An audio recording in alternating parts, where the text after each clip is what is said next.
researches.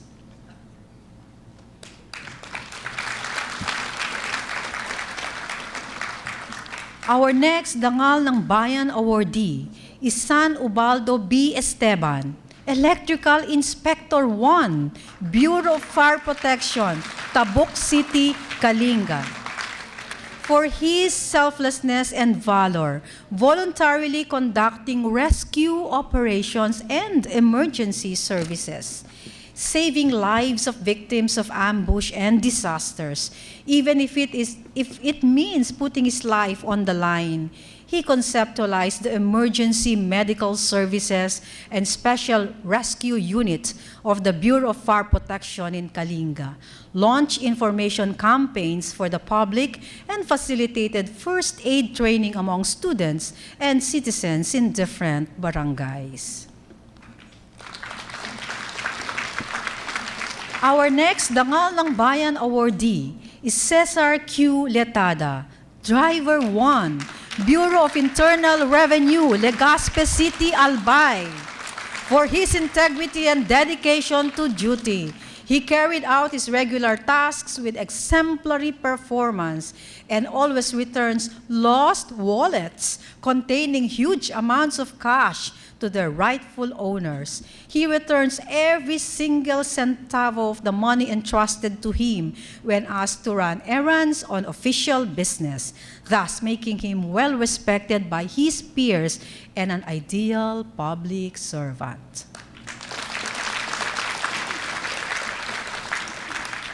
Our fifth Dangal ng Bayan awardee is Lilibet B. Martin, Medical Technologist 2, Provincial Government of Abra. For satisfactorily implementing the provincial government's major public health programs on renal disease, tuberculosis, HIV/AIDS, leprosy, and blood supply, even with limited resources and staff, despite the rough terrains, presence of armed groups, and adverse political conditions, she tirelessly conducted lectures and advocacy activities and personally assisted patients. Our next Dangal ng Bayan awardee is Anunciacion D. Pagdilaw, Municipal Mayor, Municipal Government of Pinili, Ilocos Norte. For being Pinili's working mother, eagerly tending to her town's unique needs, and successfully guiding it to become a third-class municipality through various economy steering programs. For her efforts, the town was awarded as one of the best-performing local government units and the best LGU Poverty Reduction Program implementer in 2008.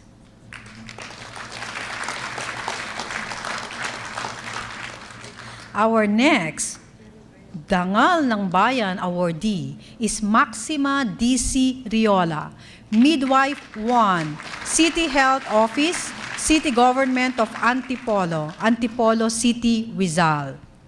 For her admirable commitment to public service as a 24/7 on-call midwife, tirelessly serving expectant mothers, going beyond the call of duty, she has also taken on the role of a social worker, assisting abused women and children.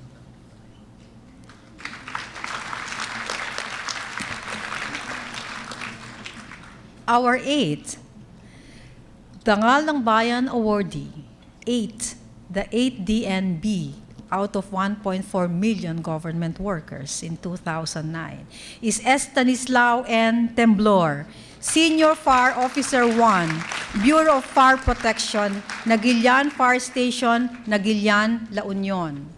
For performing his job as fire officer with utmost dedication, skill, and bravery, he never hesitated to respond to emergency calls, single-handedly, and even while off duty.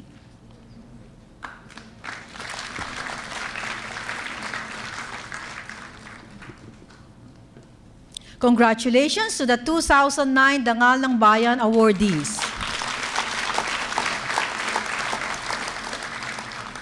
Executive Secretary Ermita will now give the Lingkod Bayan Award, the highest award given to a public servant. CSC Chairman Ricardo L. Saludo will assist the Executive Secretary. The Lingkod Bayan awardees will receive a gold-gilded medallion handcrafted by the Bangko Sentral ng Pilipinas, a presidential plaque signed by the President of the Republic of the Philippines, and a cash prize of 100,000 pesos, an automatic promotion to the next higher position, and a scholarship grant at the baccalaureate, masteral, or doctorate level. The 2009 Lingkod Bayan awardees are Jesusa M. Antiquiera, Master Teacher 2, Department of Education, Padre M. Gomez Elementary School, Santa Cruz, Manila, for inspiring students and teachers alike to learn through innovative, interactive, creative, and up-to-date teaching strategies, conducting numerous lessons and trainings. She has written several teaching and testing materials and modules, which are now being used in different public schools nationwide. She was also a Metrobank Outstanding Teacher awardee.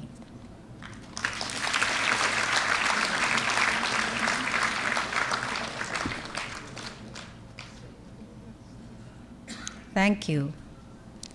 Our next awardee is Raulito R. Datiles, Barangay Chairman, Barangay Bagong Buhay, District 3, Quezon City, for initiating and implementing a comprehensive solid waste management plan as an answer to the solid waste disposal problem in Barangay Bagong Buhay, Quezon City. The program managed both biodegradable and non-biodegradable wastes in every household, significantly reduced the volume of solid wastes in the area, and provided livelihood to residents through the selling of compost, fertilizers, organic outdoor floor tiles, and cement blocks. Thank you. Our next awardee is Leandro June Laksamana, General Manager, Talavera Water District, Talavera Nueva Ecija, for expertly steering the Talavera Water District towards financial success in a relatively short period of time, while strongly focusing on client satisfaction and excellence in public service. He was able to transform the TWD into an effective, client-centered, highly motivated, and professional office which serves as an inspiring model for water districts nationwide.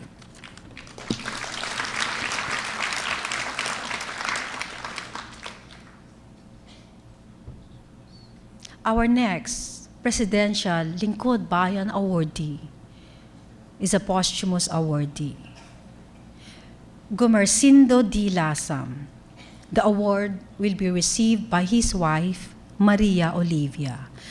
Gumersindo D. Lasam was a Regional Executive Director of the Department of Agriculture, Tuguegarao City, Cagayan, for initiating various programs that increased agricultural productivity in Cagayan Valley, raised farmers' income, and helped achieve national food security. He led the development of more than 40,000 hectares of idle land in the region that generated almost 60,000 jobs. He addressed the lack of agricultural technologists in the region and institutionalized the farmer-led extension approach, where qualified farmer leaders are tapped to teach their fellow farmers on new technologies. He would have continued expanding the number of farmer leaders had he not been gunned down by unknown assailants in April 2009.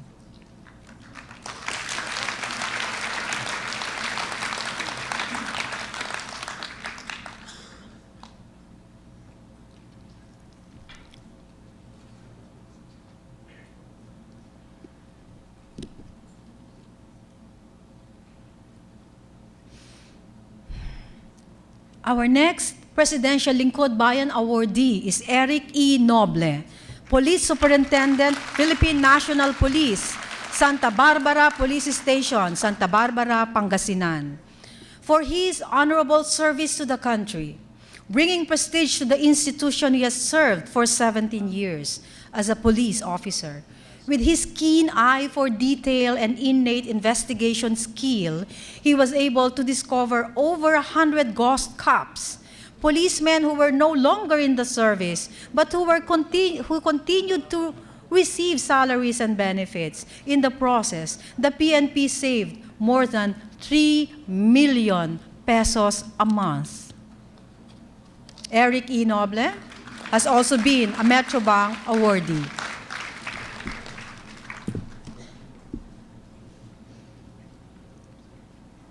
Our next Presidential Lingkod Bayan awardee is Eugene B. Patinglag, Teacher 3, Department of Education, Adiwang Elementary School, Baguio City, Benguet, for his dedication to duty, continuously exploring avenues, not only to better perform his task as public school teacher, but also to improve the learning environment for students. He tirelessly worked with government and non-government organizations for the construction of additional classrooms and the toilet, installation of water system, refurbishing of the school library, and acquisition of computers.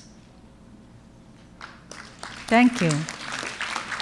Our next awardee is Maximo D. Tandang, Administrative Aide 3, Institute of Biological Sciences, University of the Philippines, Los Baños, Laguna, for his exemplary dedication to service and resourcefulness, improvising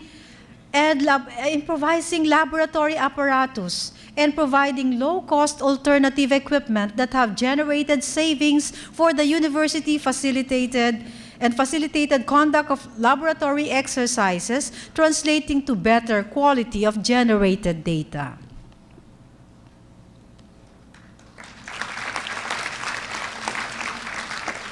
Our next Presidential Lingkod Bayan awardee is Nympha C. Vilches, Deputy Court Administrator, Supreme Court of the Philippines, Padre Faura, Manila, for her outstanding contributions in making justice available for all and her advocacies on women and children's rights. She carried on with the Supreme Court Justice on Wheels program, giving free legal aid and assistance to the poor and the needy, which expedited the hearing of minor cases and led to the release of more than 1,000 detained prisoners. She spearheaded the information and education campaign for farmers, fisher folks, and indigenous people of their rights under the law.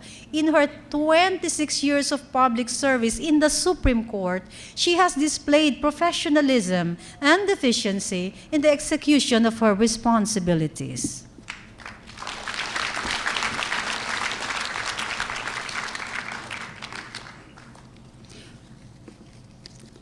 We have 2 group awardees for the Presidential Lingkod Bayan Award.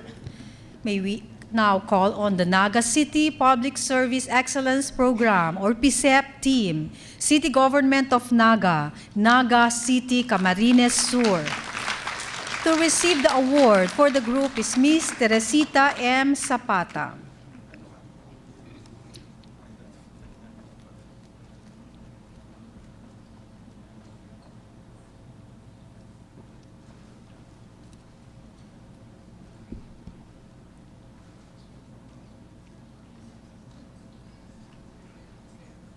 The group members are Wilfredo B. Priles Jr., Rosalina I. Rillo, Irma S. A. Vargas, Gil A. De La Torre, Rolando S. Antonio, John Michael D. Rico, and Anselmo B. Manyo, for helping transform Naga City into one of the best performing local government units. Its service to the public marked by the high service ethic of each employee and by empowerment of the citizenry. The PSEP team was instrumental in ensuring transparency and accountability in government operations through the crafting of the City Citizens Charter way before agencies were directed to prepare one. To date, there have been 3 editions of the Citizens Charter, proof of the team's dynamism and deep resolve to stop red tape and corruption. Our next group awardee is the Persons with Disabilities Coordinating Office, Municipal Government of Carmona, Province of Cavite, for effectively carrying out the vision of putting up a center for the disabled persons of Carmona and for providing these people a conducive environment for skills enhancement, education, health and wellness, sports, and involvement in entrepreneurial activities.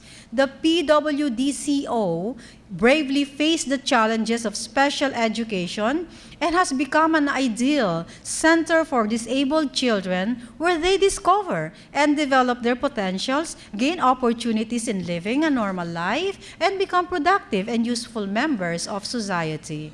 As a result, the PWDCO children have participated in and gained awards from the Regional Special Games and the National Special Olympics Philippines in 2009.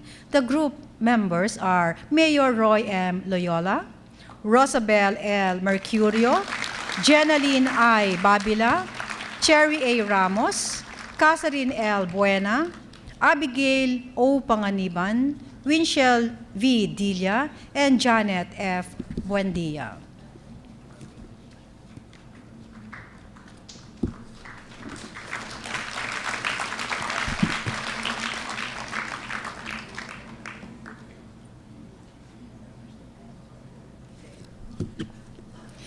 Congratulations to the 2009 Presidential Lingkod Bayan awardees. A big round of applause to all the groups, Pag-asa, Dangal, and Presidential Lingkod Bayan Award, the heroes of 2009 and onwards. May we call on the Honorable Chairman of the Civil Service Commission, Ricardo L. Saludo, to present the message in videotape of Her Excellency President Gloria Macapagal Arroyo.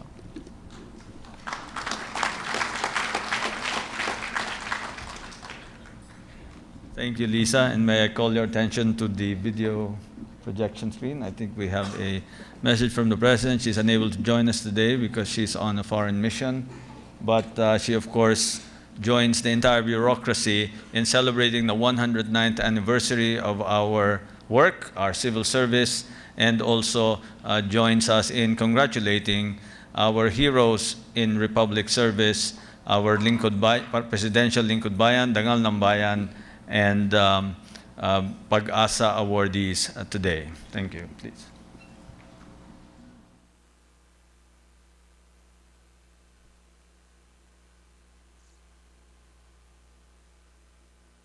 Maligayang anibersaryo ng serbisyo sibil. To our nation's unsung heroes, we pay homage once again. You demonstrate your dedication to your work and your patriotism daily. Mahalagang kilalanin ng lahat ang makawani at opisyal na masigasig at tapat na tumutugon sa mga pangangailangan ng sambayanan. Ginagalang ko kayo at ito ay pinakita natin sa madalas pagtaas na inyong mga sweldo o alawan sa panahon ng ating administrasyon. Nakaya natin ito dahil sa walang patid na kaunlaran galing sa mga reformang pang-ekonomiya na tulong-tulong na pinatupad ng makawaning pamahalaan.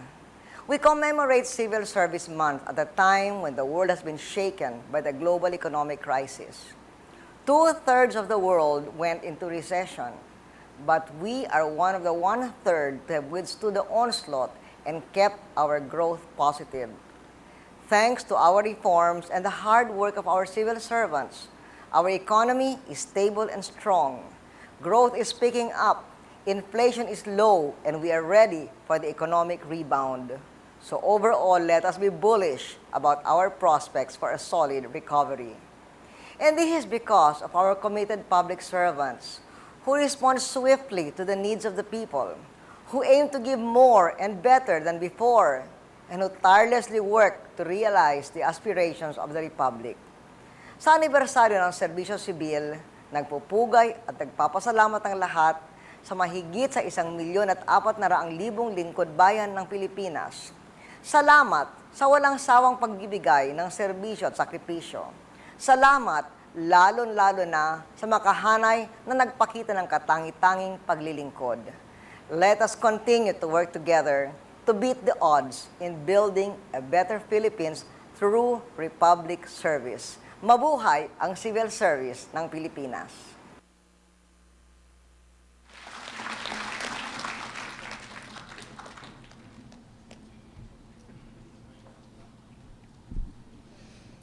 We draw to a close this morning's awarding ceremony. Thank you for joining the celebration of the Philippine Civil Service's 109th anniversary. It is our anniversary, all 1.4 million of us. And thank you also for joining us in honoring the bureaucracy's heroes. This has been Liza Agamata of the Civil Service Commission, your Master of Ceremonies. Everyone is invited to the luncheon tendered by Her Excellency, Madam President Arroyo, in honor of the awardees. But before we finally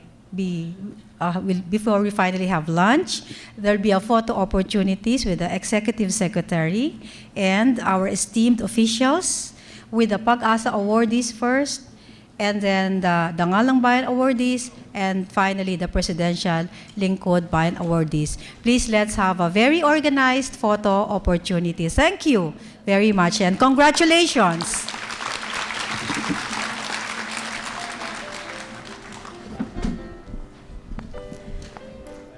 At yan po nakita natin yung pinarangalan ang mga awardees ng Civil Service Commission for 2009.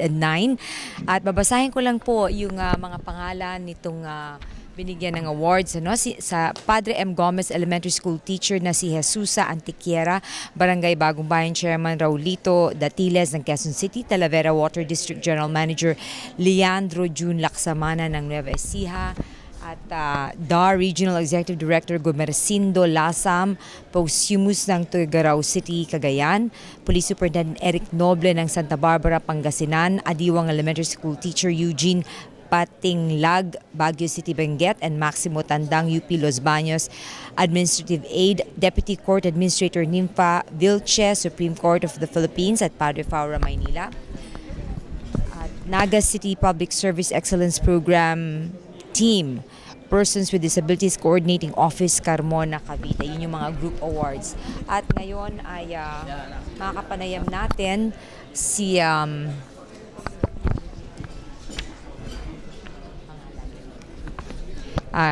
Ginoong Eric Noble, Police Superintendent ng Santa Barbara, Pangasinan, na nakatanggap ng Lingkod Bayan Award. Congratulations po. Welcome. Salamat po. At kayo ay nabigyan ng award na ito dahil na-discover nyo yung mahigit 100 ghost cops, no? At ito ay, paano nyo na-discover yung mga to? Ito ay nagsimula dahil sa programa ng ating National Police na Integrated Transformation Program. Sa pangunguna po ng dati naming direktor na si Director Edgardo Acuña, nagkaroon po kami ng daily PNP Personnel Accounting Report, tapos ay na-assign po ako sa kanyang opisina at kami po ay naatasan na isa-isahin yung mga pangalan or mga pulis na hindi naman dapat humingi ng magkaroon ng sweldo. So may mga iba rito ay nasa abroad, may mga iba rito ay hindi nagtatrabaho na hindi dapat makakuha. So dahil natulong ng ating mga leader sa National Police ay nakuha mo dating gawin yung nakuha yung mga pangalan nito at matanggal sa listahan. And as a result, ngayon po ay patuloy yung reforma na ginagawa sa ating pambansang pulisya ayon na rin sa aming transformation program. So ngayon po, yung aming mga sweldo ay nasa ATM na. So para in the future ay maiwasan yung mga ganong occurrences. Ang galing naman, nagawa niyo yan. Hindi kayo natakot? Hindi naman po lang po naman tayo ang gumagawa nun, ano. Nandyan po sila dating noon si dating Gerald Rason. Ngayon ay pinagpapatuloy ng ating Chief PNP na si Gerald Jesus Bersosa, at ang ating mga leader sa pambansang pulisya ng Pilipinas. Ito yung isinusulong nyo rin, no? Isinulong nyo rin yung values formation nitong mga kapulisan, ano? Nahirapan ba kayo? Ano po, sa totoo lang mahirap din at kasi yung puso mahirap baguhin yung ugali. So nagsimula ito doon nung panahon po ni General Aglipay. Nung umupo siya po na PNP chief in 2004 ay isa po ako sa mga nakuha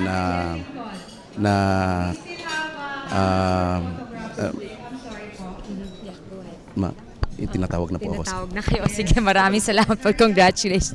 Kasama na siya sa picture taking pero napakagaling nitong ginawa niya, no? At nabawasan itong mga ghost employees doon sa kanyang area sa Santa Barbara, Pangasinan. Sana tularan naman siya dun sa ibang mga lugar din dito sa ating bansa.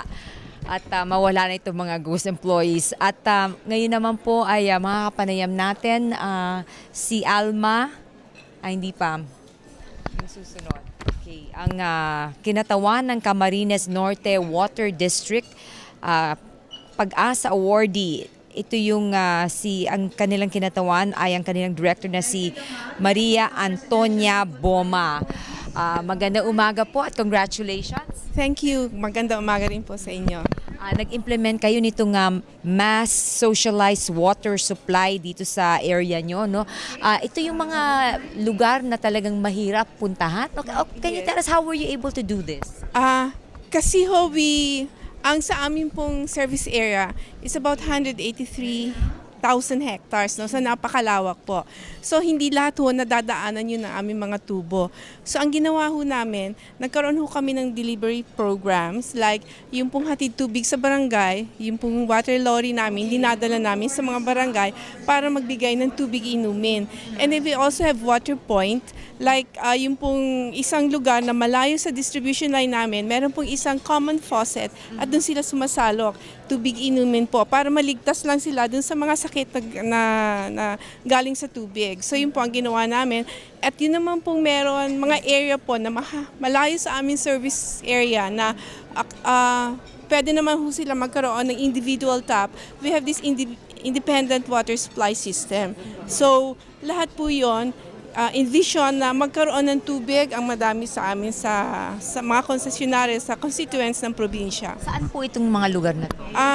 Basically po, Basud, Camarines Norte, we have also sa Labo, Vinsons, because we're covering 7 municipalities. Lahat po yun, meron kaming special program doon. Ang galing po. Sana ipagpatuloy niyo pa ito at tularan kayo ng ibang areas na talagang hirap sa tubig. Opo, yung pong programa namin has been an inspiration to all the water districts. Madami pong gumaya at in-improve nila yung programang yon.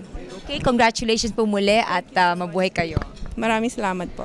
At ngayon naman ay makakapanayam natin ng isa pa sa mga awardees, si Alma Canama ng UP Los Baños Research Association. Nanalo po siya ng Dangal ng Bayan Award. Congratulations po sa inyo. Salamat po. Ito po yung nagkaroon ng bagyong Milenyo at nabaha yung area nyo. Pero kayo yung nag-save nitong mga research files at pati mga computer. So paano yung nagawa yun? Actually, nung una, inisip ko na hindi ko na lang siya gagawin kasi parang hindi ko naman siya kaya.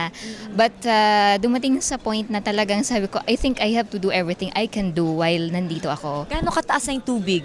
Actually, ang tubig ay rising, no? So it's from ankle high until waist and until dito na sa dibdib. So that was the highest. And then now, nung hinakot ko yung mga gamit, most of the time, nandito na yung tubig sa waist ko. Isa lang kayo, no? I was alone, but then sa other side daw ng building is merong tao but they cannot, hindi sila makatawid dahil masyadong mataas yung water. Wala na po yung bridge.